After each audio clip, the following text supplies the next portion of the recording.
on stage. What was that? The sound went off.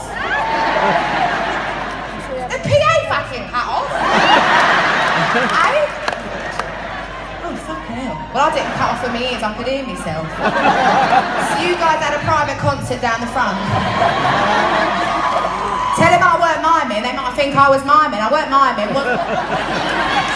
Every fucking show I sing live. I do. Every show. Never mind in my life. I've got to say, now I've got through the last... What?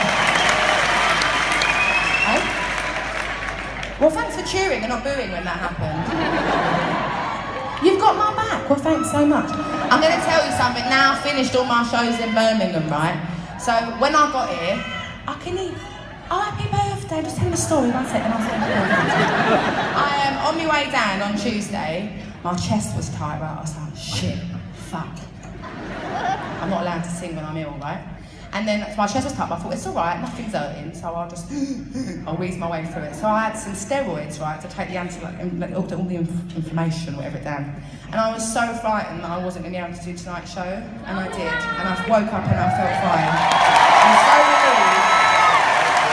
And yesterday, like, maybe you shouldn't do it. Yes, last night, maybe you shouldn't do it, and people will be in it. I was like, fuck that. And I know, back in the past, I used to cancel shows. I never cancelled anything for no reason, but my main goal in life over the next year is to do every single one of my shows and do a great job. I really hope you can hear this. I'm very sorry about the PA going out. If you want demand refunds, go ahead, ain't my fucking problem.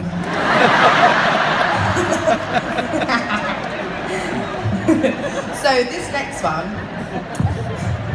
I mean, then again, it's only 30 seconds of one song. But this next one that I'm going to do for you, first of all,